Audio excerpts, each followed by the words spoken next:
Atos dos Apóstolos, capítulo de número 1, versículo 12 ao 14, amém? Atos 1, 12 ao 14. Então voltaram para Jerusalém, do monte chamado Olival, que dista daquela cidade, tanto como a jornada de um sábado. Quando ali entraram, subiram para o cenáculo, onde se reuniam Pedro, João, Tiago, André, Filipe, Tomé, Bartolomeu, Mateus, Tiago, filho de Alfeu, Simão Zelote e Judas, filho de Tiago. Todos estes perseveravam, unânimes em oração com as mulheres, com Maria, mãe de Jesus, e com os irmãos deles. Obrigado, Senhor, pela oportunidade de estarmos reunidos aqui para engrandecer e glorificar o Teu nome. Nos dá graça, usa da Sua misericórdia sobre nós, Espírito Santo. Fala-nos mais daquilo que está no Teu coração, Senhor. É o que nós pedimos nessa noite, agradecidos em nome de Jesus. Nós temos caminhado um pouquinho, desde as últimas vezes, nesse período de sábado, que é o livro de Atos, né? Não sei se vocês se lembram, né? Que a primeira mensagem, a nossa menção foi sobre para quem a carta foi escrita e quem era a pessoa, para quem o livro de Atos, que é um livro que vem logo após os 4 evangelhos, Mateus, Marcos, Lucas, João. Por que a gente precisa compreender nesse enquadramento das Escrituras? Por que o livro de Atos vem logo depois na sequência dos evangelhos? Porque os evangelhos têm como sintonia mostrar a pessoa de Jesus Cristo. Então, quando você olha para o evangelho de Mateus, você tem uma parte biográfica apontando para um aspecto da pessoa do Senhor Jesus Cristo. Quando você olha para Marcos, você vê um outro aspecto, para Lucas outro aspecto e para João um outro aspecto. Então, em Mateus, ele é apresentado como um Salvador Rei. Em Marcos, ele é apresentado como um Salvador servo. Em Lucas, ele é apresentado como um Salvador homem. Em João, ele é apresentado como um Salvador Deus. Só que, se a gente tem só os evangelhos, a gente só sabe quem é Jesus. O que ele veio fazer, como ele conduziu o seu ministério de 3 anos e meio na Terra. Seria muito estranho que a gente só tivesse os escritos sobre Jesus Cristo e a obra de Jesus Cristo. Então, o livro de Atos é um livro histórico, que nos seus pormenores ele vem falar sobre a obra que o Espírito Santo vai fazer depois da morte, sepultamento, ressurreição e ascensão de Jesus Cristo. Você agora tem algo que o Espírito Santo vai mostrar que a gente chama de igreja. Se a gente tem a igreja na Terra, a gente precisa saber como o Espírito Santo conduziu a igreja. Qual foi a maneira que o Espírito Santo norteou a vida da igreja. Como o Espírito Santo pode conduzir a igreja. Então, os Atos, quando você vê lá, né, Atos dos Apóstolos, não são os Atos dos Apóstolos. Os apóstolos não tiveram obra nenhuma. Na verdade, a gente poderia dizer que os Atos são os Atos do Espírito Santo de Deus. É o Espírito Santo de Deus que tem os seus atos na igreja, sua obra na igreja. Só que Jesus é muito belo, né? Que o mesmo Lucas, que escreveu o Evangelho de Lucas, ele escreve esse segundo livro para aquele homem que nós já falamos, chamado Teófilo, que significa aquele que ama Deus, e ele tem muitas perguntas no seu coração. Ô, Lucas, eu quero entender o que Jesus fez depois que ele ressuscitou. Eu acho que 90% dos cristãos não sabem o que Jesus ficou fazendo na Terra depois que ele ressuscitou. O que ele ficou fazendo aqui? Então você tem, logo no início do livro de Atos, a história de Jesus ressurreto nessa terra, ainda fazendo aquilo que os discípulos precisavam entender para aquilo que a gente chama de igreja. Como seria a igreja? Aí se lembra que nós já estudamos sobre o reino de Deus? Jesus fica 40 dias explicando as coisas concernentes ao reino de Deus. Por quê? A igreja que Jesus quer, a igreja, o modelo de igreja, a maneira da igreja, é uma igreja que ele reine sobre as pessoas, que ele governe a vida das pessoas, que ele direcione as pessoas, que ele conduza as pessoas. Então nós já falamos que o reino, à luz de Romanos 14 e 17, o reino tem uma variedade nobre daquilo que a gente chama de realidade cristã. O que está no reino? Paulo diz assim, em Romanos 14, 17, o reino de Deus não é comida nem bebida. Vamos juntar Lucas 18 com Romanos 14, 17. Lucas 18, Jesus disse assim, ó, quando disserem que o reino está aqui, o reino está acolá, não creais. O que Jesus quer dizer em Lucas 18? Que reino não é externo. Reino não se pega, reino não se vê, reino não se toca. Jesus fala, né? O reino de Deus está dentro de vós, irmãos. Como a gente precisa viver esse reino? Que foi, assim, de maneira bem pequena, foi dita pelo Senhor que esse reino é algo interior. É algo para dentro. É algo que move. E Paulo mostra em Romanos 14, 17 como é. Se não é comida, não é bebida, ele tem 3 elementos que nós já falamos. É justiça, paz e alegria no Espírito Santo. Esse reino para dentro é o reino que se manifesta com uma vida de cristãos na igreja, na vida da igreja, na comunhão da igreja, como pessoas que praticam a justiça de Cristo. Vivem a justiça de Cristo, andam na justiça de Cristo. Eles não são cristãos que vivem sua própria vida, a sua própria maneira, a revelia, não, irmãos. Ser cristão é viver a justiça nobre do Filho de Deus. Isaías diz, se a gente for olhar para a nossa própria justiça, Isaías diz que a nossa justiça é comparada ao trapo imundo. Eu não vou falar aqui que tem irmãs aqui, mas é isso mesmo que vocês estão pensando. É a coisa mais imunda. Então a nossa justiça, comparada à justiça de Cristo, não tem sentido nenhum. A verdadeira justiça é aquela que Cristo realizou na cruz para nos tornar justos diante do Pai dele. Que justiça é essa? É a justiça que o Pai me deu porque aceitou a obra do seu Filho na cruz. Romanos 5:1, sendo, pois, justificados mediante a fé, temos paz com Deus. É aquela justiça, se lembra? Justiça e paz. Da onde provém a justiça do homem? É da paz que o homem recebe.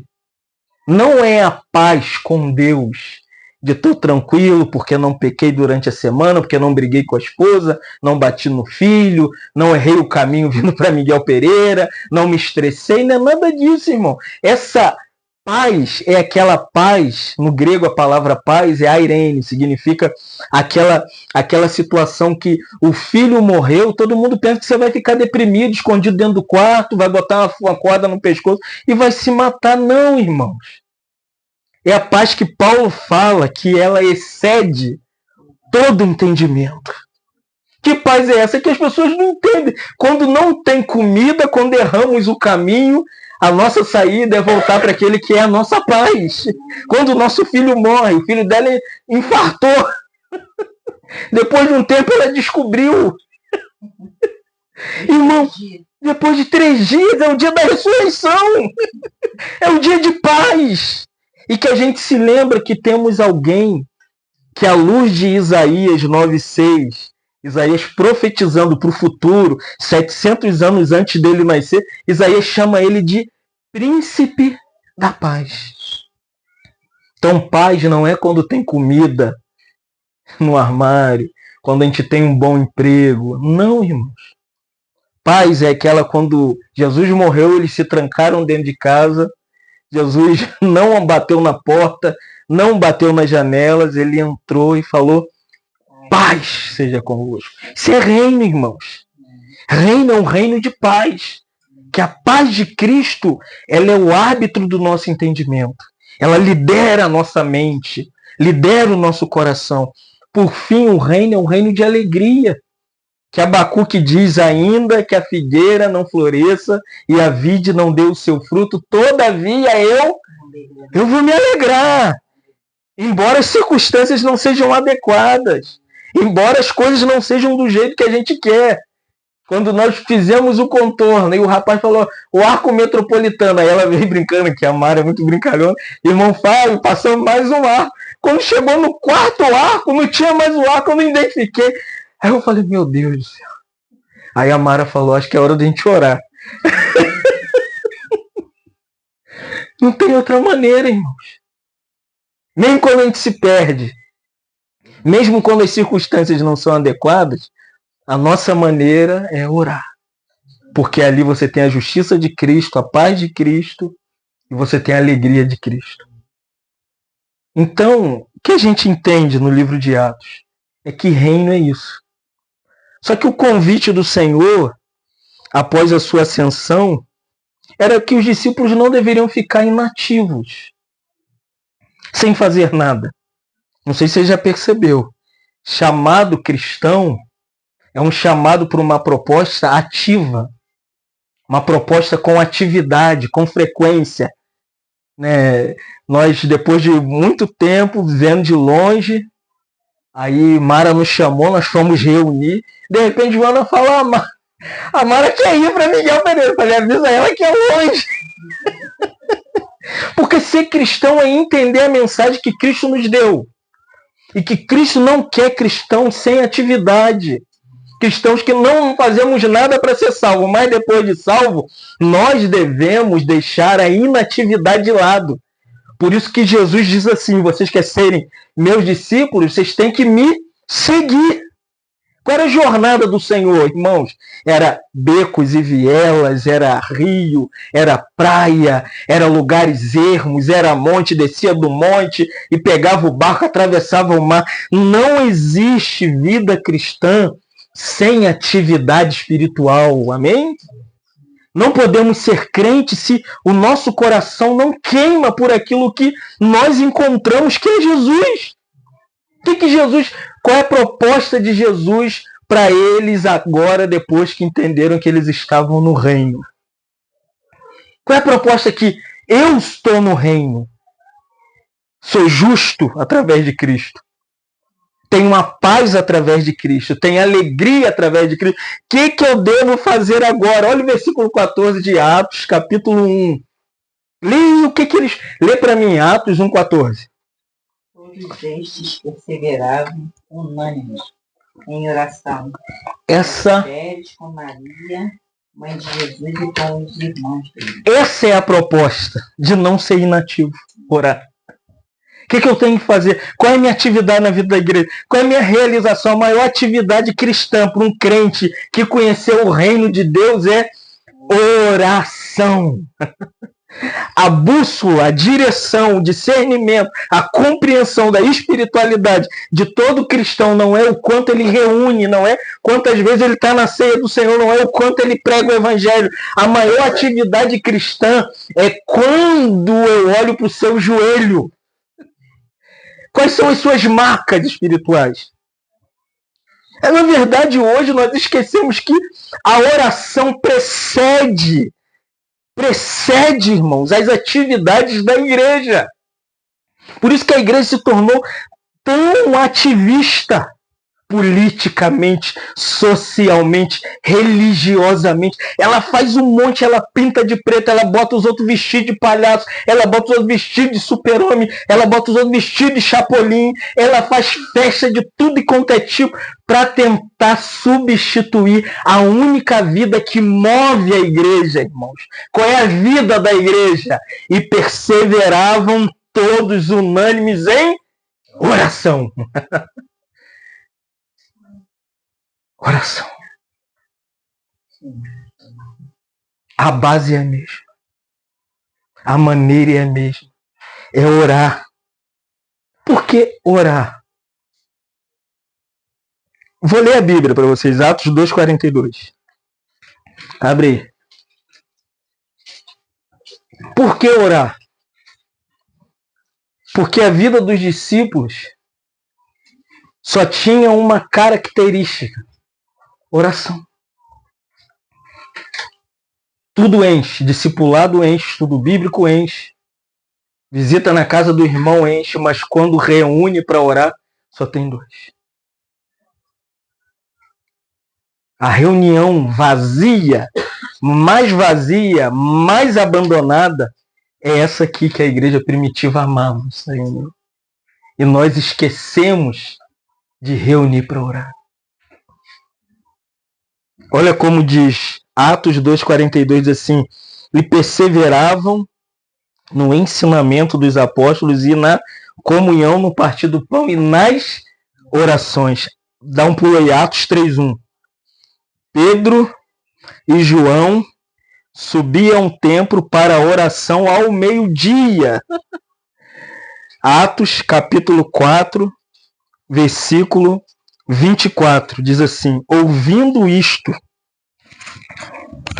olha como vai dizer, unânimes, levantaram a voz a Deus em oração, dizendo: tu, soberano Senhor, que fizeste o céu, a terra, o mar e tudo que neles há. Dá um pulinho para capítulo 6, versículo 4.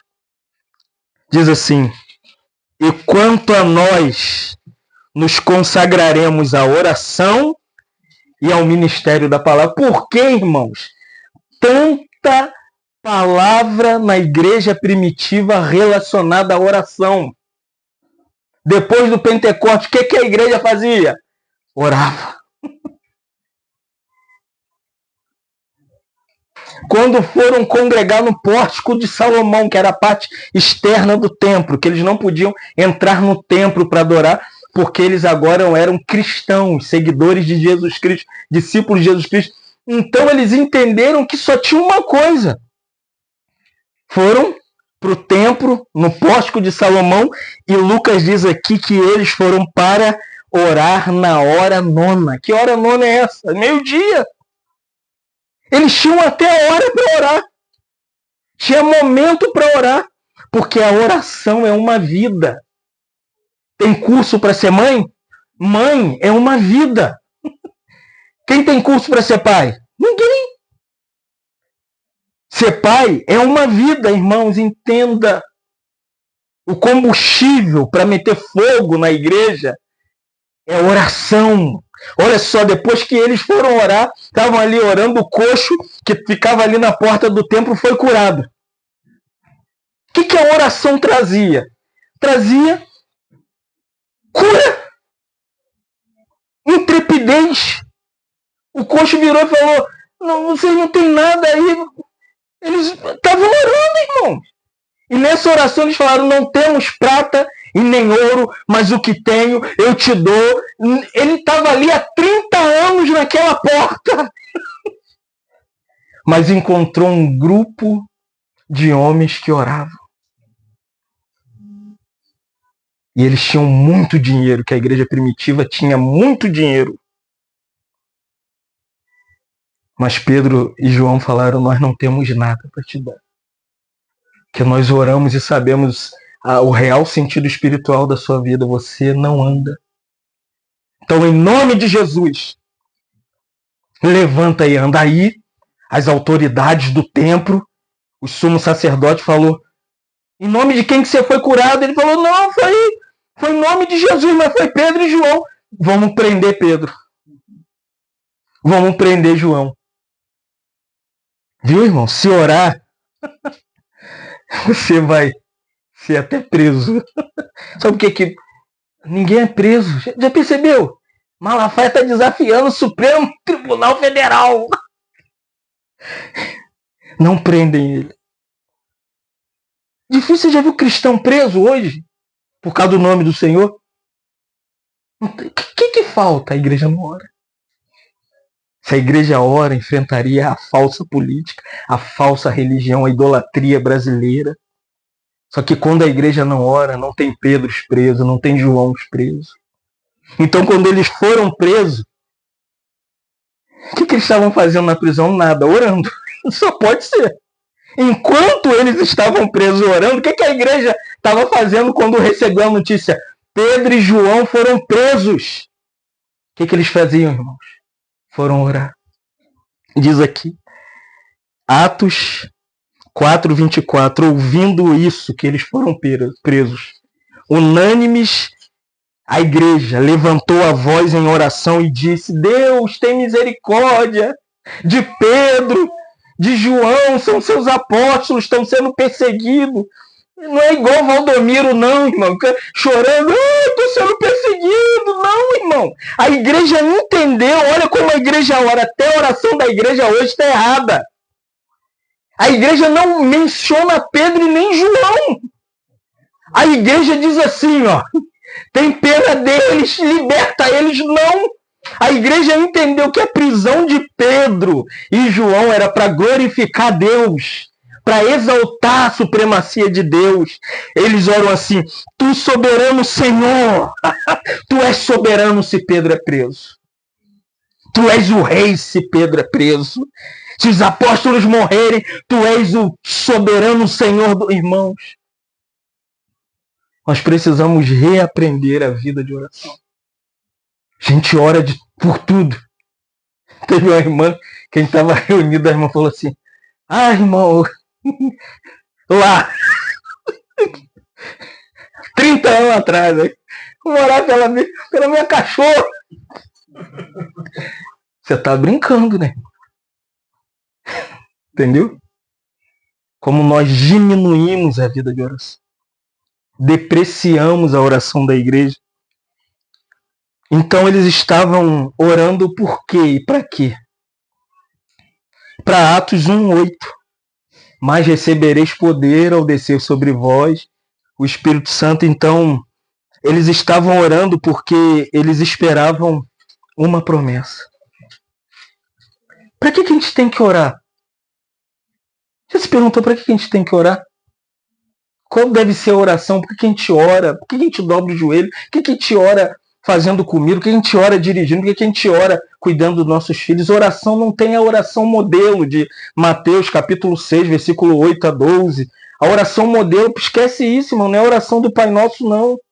Por isso que nós não somos católico, apostólico, romano. Nós não temos nenhum livro que mostre como orar. A oração é uma devoção de um coração submisso à autoridade, soberania e à glória de Deus em Cristo. É quando você entende que a promessa de Deus é essa aqui, ó, e comendo com eles determinou-lhes que não se ausentassem de Jerusalém, mas que esperassem a promessa do Pai, que de mim ouviste, porque João vos batizou com água, mas vocês vão ser batizados com o Espírito Santo, não muito depois desse dia. O que eles fizeram? É uma promessa, eu quero essa promessa. Eu preciso viver essa promessa. Mas para viver a promessa, você tem que se mover em torno da promessa. Como que se move em torno da promessa? Esperando o Espírito numa atitude de oração. Isso tanto pula-pula, tanta gritaria. Nós esquecemos que a oração é a única maneira para que o Espírito Santo guie a igreja, mova a igreja. Não é o quanto de estardalhaço você faz. Não é o quanto você fala alto. Ou quanto de pregação tem na igreja, não. É o quanto a promessa de Deus é viva no seu coração. Eles estão esperando uma promessa. E quando vai ser a promessa? Não sei. Que hora que vai ser a promessa? Não sei. Qual é o momento da promessa? Não sei. O que eles entendiam é que o reino veio. Tem justiça, tem paz, tem alegria. Mas quanto à vinda do Espírito Santo, é promessa. Semelhante, Abraão, você vai ser pai. Abraão tem 99 anos. A mulher de Abraão está beirando 98. Não menstrua mais.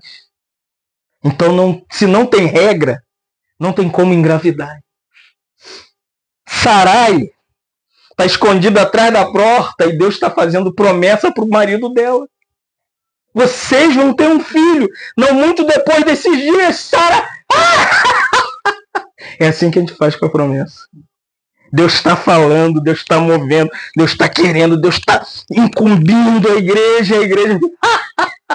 Por isso que o nome do menino é porque Sarai riu. O nome Isaac significa riso de Deus, aquele que sorri da promessa. Deus falou, você não crê. Abraão não crê. Mas quando Paulo escreve, em Romanos capítulo 4, ele diz que Abraão creu contra a esperança. Traz isso aqui, lá de Gênesis, a experiência de Abraão, a promessa de Deus para Abraão, para essa promessa aqui, tem que crer sem esperar. O Espírito já tinha vindo para a Terra, não, o único Espírito que os cristãos primitivos conheciam é de Gênesis 1:3, mas o Espírito pairava por sobre a face das águas, só era aquele Espírito. O Espírito nunca tinha vindo aqui, amém, irmão? Você sabia disso? É promessa, é igual Deus falar, você vai ser mãe sem nunca você ter tido relação com Vanderlei. É igual Maria, promessa, Maria, você vai ter um bebê. Que? Todas as judias tinham filho com relacionamento. Aí vem Gabriel e fala, você vai ter um filho. Mas ela mostrou, é promessa.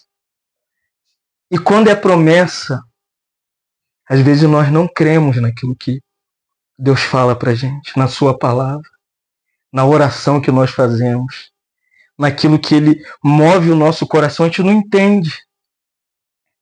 Quer ver a experiência de Abraão não crer na promessa? Foi gerar Ismael. Quem são os ismaelitas? Vocês sabem? Quem está jogando bomba para destruir Israel?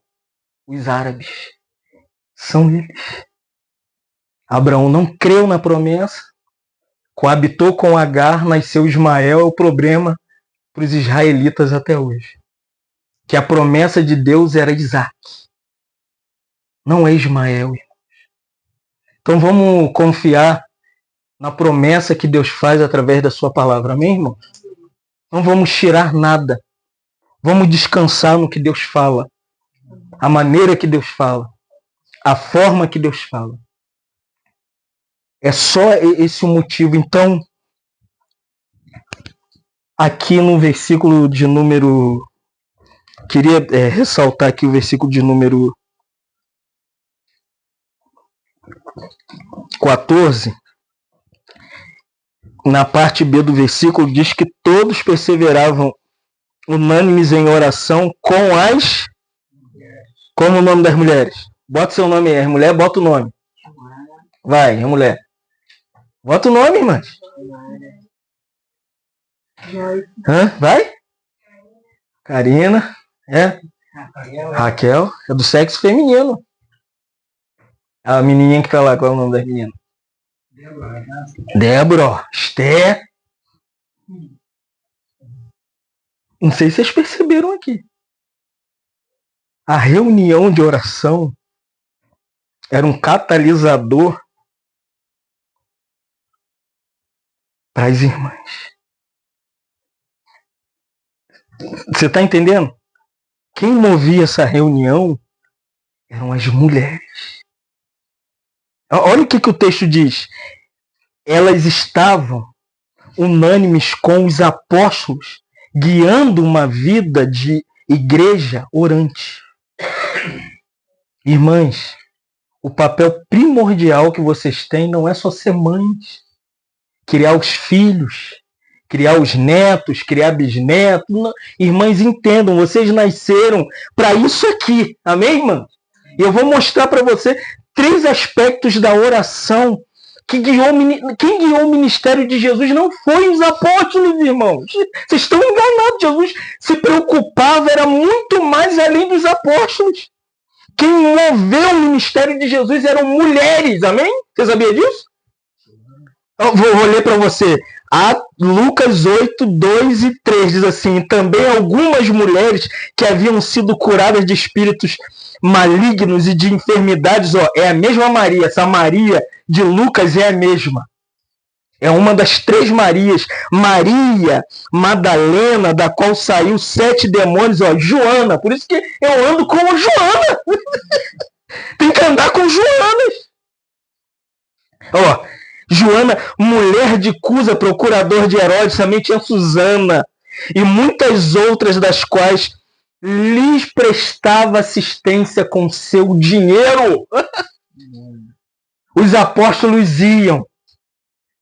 Elas sustentavam o ministério de Jesus. Você está pensando aqui, quanto que era um barco? Quanto que era para fazer uma travessia? Quanto que era para ficar numa hospedagem? Quanto que era para comprar pães? Quanto que era para comprar peixe? Você acha que ministério nos dias de Jesus é diferente dos nossos? Porque nós não ficamos pedindo dinheiro. Mas aqui está uma parte central oculta para muitos crentes na igreja. Que as irmãs entenderam que foram curadas. Primeiro, a Maria que saiu 7 demônios. Ela vivia se prostituindo. Essa Maria é aquela mulher pecadora que foi pega no ato de adultério. Cheia de demônio. A Maria de Magdala, Maria Madalena. E Jesus fez o quê? Libertou aquela mulher e aquela mulher entendeu, olha, tudo que eu tenho é para devotar a Ele. E essa mesma Maria é a Maria que quando Jesus está na casa de Simão, é a mesma Maria. Todo mundo está reunido, todo mundo está com Jesus em casa, mas ela havia sido liberta. Irmãs, se você foi liberta, você vai servir. Amém, Paulo? Mara não é louca não, se foi liberta, vai atravessar o mundo. Há muito tempo que eu não vi a Mara, nós reunimos há muito tempo no passado. Aí de repente Joana fala, Joana é doida já. Joana já quebrou o vaso de alabastro, já derramou o frasco e já tá andando meio pra cá, mais pra lá e sai pra lá.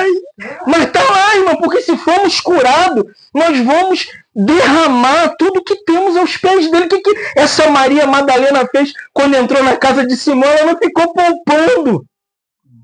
Ela nem perguntou, ela pulou os pés dele, quebrou o vaso de alabastro e começou a chorar.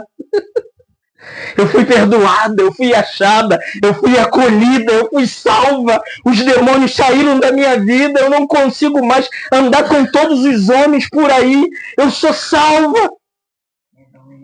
E Simão falou, se soubesse quem está falando com ele. E Judas, o apóstolo Judas, falou, desperdiçou. Você não está desperdiçando não, Mara. Nem você, Paulo. Essas mulheres também são homens, amém, irmão? Eu não tenho alma de mulher. Mas eu me sinto uma mulher às vezes. Pois para viajar tanto, para amar tanto, para se entregar tanto, para pregar tanto, tem que ser uma mulher, irmão. Que quando Judas diz para ele, por que não vendeu e deu aos pobres? João disse assim, ele não falava porque ele amava os pobres, é porque ele era ladrão. E Jesus mostra a porção dessa Maria. Só vou falar dessa Maria. Jesus falou, ela vai ser lembrada. Por onde eu passar, tá aí, irmãos. Maria é a mais cantada. Quem ainda não ouviu, escuta uma música chamada Perfume. Bota no YouTube. É a música que mais bela. Chamada Perfume. É um hino que conta a história dessa Maria Madalena. Desde a sua salvação, seu quebrantamento, encontro com Jesus. A música é de Estevão Queiroga, um dos maiores escritores de hinos, é um jovem hoje. Mas depois escuta e é o hino que quando eu quero chorar, eu boto aquele. Que nós entendemos, quer ver, mais que isso, Lucas 23, 49 diz assim: entretanto, todos os conhecidos de Jesus e as mulheres que o tinham seguido desde a Galileia permaneceram ao contemplar de longe a sua crucificação. Cadê os 12? Ninguém chegou perto da cruz, além de João. Além de João. Judas já tinha se extraviado e se enforcou. Pedro negou o Senhor e foi embora. Cadê os outros discípulos? Só quem ficou foram as mulheres. Na crucificação, não sei se você sabe disso. Quem ficou lá perto da cruz não foram os apóstolos, irmão. Foram vocês, amém, irmãos? Por isso que, irmãs, por isso que vocês amam mais. Vocês querem mais, desejam mais. Não é elas que nos puxa. Ela que nos impulsiona. Quando a gente não quer, ela nos joga pra fora.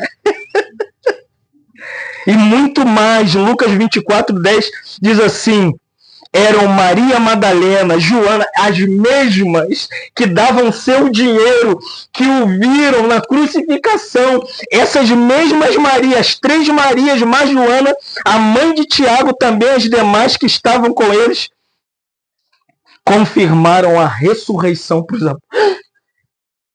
Quem estava perto do túmulo a noite toda? As Marias e as Joanas. Foi todo mundo embora. E quando Jesus apareceu para quem? Fala para mim. Para Maria. Cadê os apóstolos? Foram embora. Desiludido que o mestre havia morrido. O papel de vocês, com dinheiro, com cruz, com ressurreição, é tudo que a gente precisa na vida da igreja. Então coloque mesmo o tempo financeiro de vocês. Não é dar dinheiro. Não é o quanto você tem. Por isso que quem Jesus está perto do gasofilaço olhando, todos os homens deram muito, muitas mulheres deram muito, mas tinha uma mulher lá, muito pobre. Ela só tinha 1 denário. E Jesus está diante do gasofilaço e aquela mulher coloca o seu denário ali. Jesus fala, ela deu muito mais que todos que aqui estavam ofertando. Ofertar não é só dar dinheiro.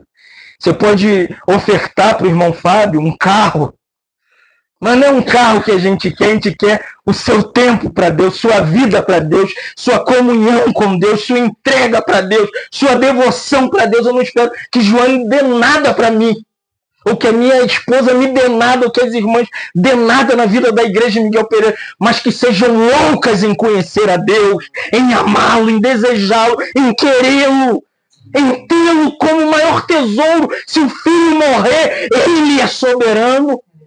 Se acabar a comida, amor, nós vamos continuar sem comida. É como aquela mulher, aquela viúva de Serepta. Quando o profeta chegou lá, mas tudo bem, ela falou, mulher, se é a gente fala, não, tá tudo ruim. Não tem comida, homem é carrancudo, né? Não dá nada dá certo. Aqui, eu sei que eu sou homem. Não é assim, irmão? Não, nada dá certo. Eu já estava quase me unindo a pau, vamos fazer logo uma rebelião. Aí os irmãos, vamos orar. Eu falei, vamos rebelar logo. Não dá certo. Mas nós entendemos, irmãos, como a viúva de Serepta falou, não, vai tudo bem. Aí o profeta fala, então pega esse pão, o último pão que você tem, assa e dá para mim. É isso que a gente precisa, irmãos. De irmãs que impulsionem a vida da igreja através da oração para impulsionar o coração dos santos. Façam reuniões de orações.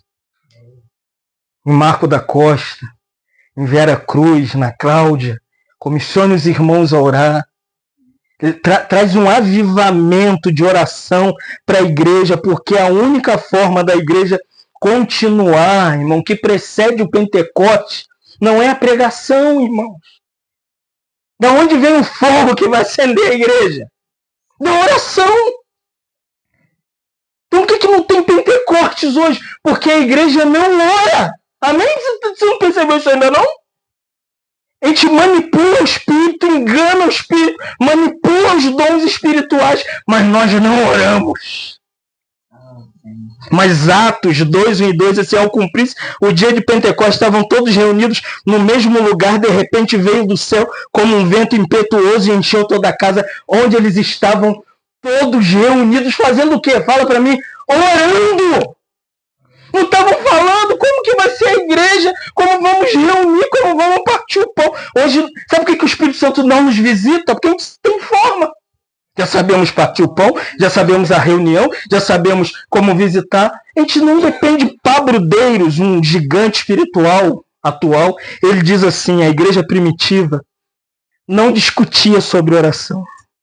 Eles oravam. Eles não pregavam sobre a oração.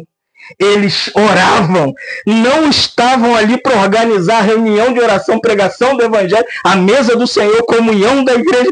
Eles tinham vigília de oração, apenas oravam. Eles não oravam por avivamento, mas receberam o avivamento, derramamento do Espírito, porque eles já estavam orando. Amém, irmão? Por isso que eu não acredito em nenhum movimento que o Espírito Santo veio. Ninguém é. Não tem oração.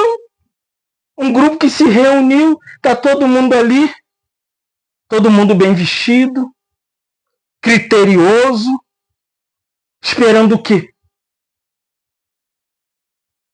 O que eles estão fazendo ali? Nosso chamado é justamente para orar. E terminando, eu queria te mostrar que a oração tem que ser prazerosa. Oração é isso aqui, eu só vou ler. Salmo 5:11, Davi diz assim: eu me alegro com todos os que confiam em ti, eu me folgo com alegria para sempre, porque tu nos defendes, e em ti eu me glorio, porque eu amo o prazer em conhecer o seu nome. Tem que ser prazerosa, irmãos. Coisa mecânica, marcada com horário, não.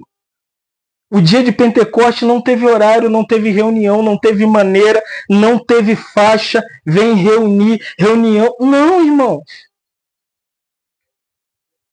Hoje o Espírito não nos visita como visitou o movimento pentecostal da Rua Azusa, em 1904, que emergiu no movimento pentecostal, de onde surgiu essa avalanche de cristãos pentecostais no mundo inteiro. Sabe como?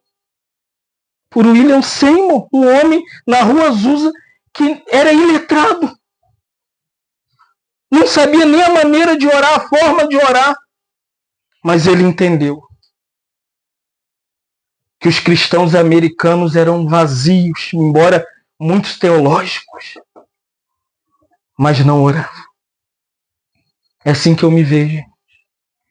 Lemos tantos livros, até sobre oração, a forma de oração, 4 passos de oração, já fui em encontros de oração, mas o Espírito não visita a gente. Parece que ele esqueceu da gente, não sei se você percebe, porque nós não somos cristãos que oram. Segundo, Davi diz assim no Salmo 16:11, tu me farás ver o caminho da vida na sua presença, a plenitude de alegria, alegria eterna, irmãos. Orar é para ter plenitude de alegria. Quando perdemos o contato, aí chegamos em Arcádia, aí liguei para o Silvio. Falei, pô, os irmãos estão acabados, aí Silvio com essa reverência dele. Eu, irmão Fábio, toma aqui. E eu até mandando, né? Não, vai para casa. E eu, não, eu vou ficar aqui, te esperando. Eu falei, brinquei com... Falei, cara, esses irmãos devem estar mais de 3 horas ali, esperando a gente, irmão. Esse mecanismo que deve mover a nossa comunhão. É alegria em meio à adversidade. Na sua presença, Davi diz, há o quê? Um pouco de alegria, uma parte de alegria, há plenitude. O que é plenitude? É uma coisa cheia, que nos preenche, que nos enche. Terceira, a oração deve ser intercessora. Se lembra de Jó? Como que Jó mudou o cativeiro da vida dele? Quando ele deixou de dialogar com os amigos, Bildade, Zofar e Eliú. Enquanto ele estava se defendendo, réplica e téplica, e eles brigando e discutindo, Deus não fazia nada, irmão. Uma pessoa falou assim, por que você não sai pregando evangelho para todo mundo? Porque vai dar briga. Quando eu encontro uma pessoa, descubro o nome dela, eu vou para o quarto de oração. Durante muito tempo, a família da minha esposa ficava esperando eu pregar o evangelho para o meu sogro. Nunca preguei. Mas todo o meu tempo, nesses 11 anos, foi Senhor, salva o seu Antônio. Toca o seu coração, muda a sua vida, irmãos. Uma vez chamaram o Atmani e falaram assim, você prega o evangelho na universidade toda semana, mas o Atmani ninguém é salvo. Atmani, é verdade, eu prego, ninguém é salvo. Virou para Margarete Barbie e falou, por que Margarete Barbie? Margarete Barbie falou para ele assim, por que você prega o evangelho para as pessoas, Atmani? Não tem que pregar. Ela falou, não. Antes de pregar, você tem que orar pelas pessoas. Ele falou, é verdade, eu nunca orei por ninguém da escola. É assim que a gente é, irmão. A gente mostra quem é Jesus, o que Jesus faz, como que Jesus faz. Você vai para o inferno, você vai para o céu, irmão. Antes de pregar, vai orar. Amém? Ora, dobra o seu joelho, olha só. Jó orou pelos seus amigos. Jó 42:10 diz assim, mudou o Senhor a sorte de Jó quando Jó orou pelos seus amigos. Tiago 4:3 diz assim, pedes e não recebe porque pedes mal para os seus próprios prazeres. Ou Tiago 5:16 diz assim, muito pode em sua eficácia a oração do justo. Deixa eu explicar para os irmãos. Tudo que eu estou falando é o preparo para o derramamento do Espírito Santo. O que é que faz o Espírito me mover, me guiar, ser crente na igreja, na minha família, na sociedade, lá com os políticos, onde eu tô? Cara, ore por eles. Você quer ver esse Brasil mudar? Quer ver essa nação mudar, irmão? Somos um berço totalmente conservador. Tá aí. Pablo Marçal. Tem alguma dúvida? De que quem é contra o aborto, de quem é politicamente contra qualquer idolatria nesse país, é a mesma linha de Bolsonaro. Você não percebe, irmão?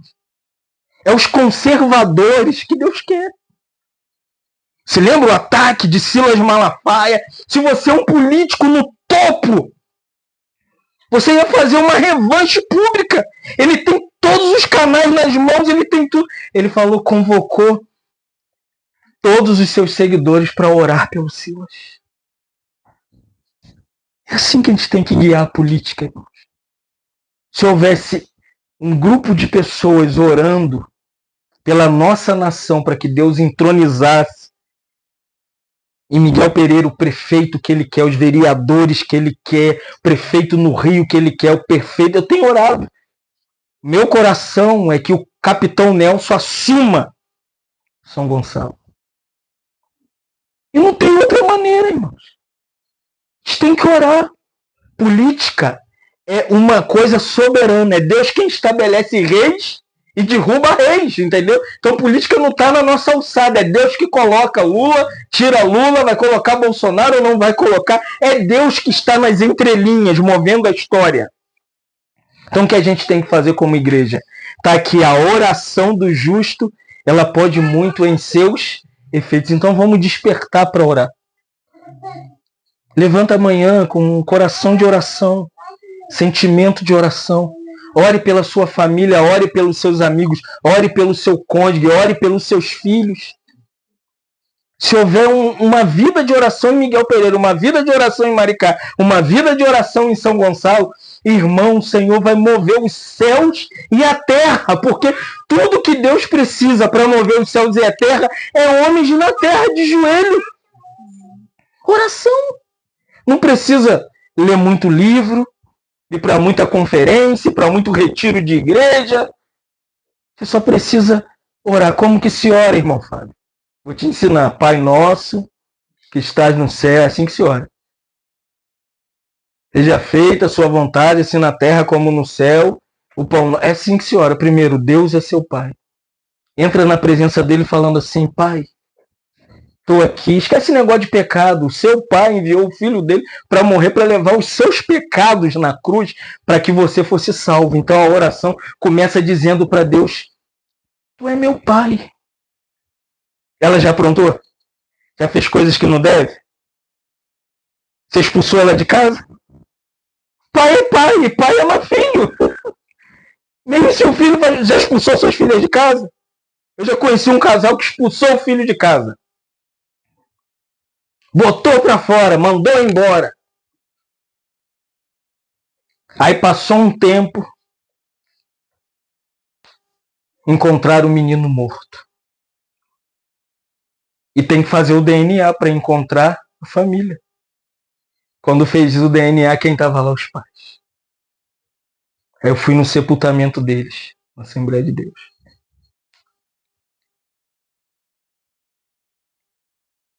Aí perto do caixão, ela orou assim, falou, meu filho, eu nunca deixei de ser sua mãe.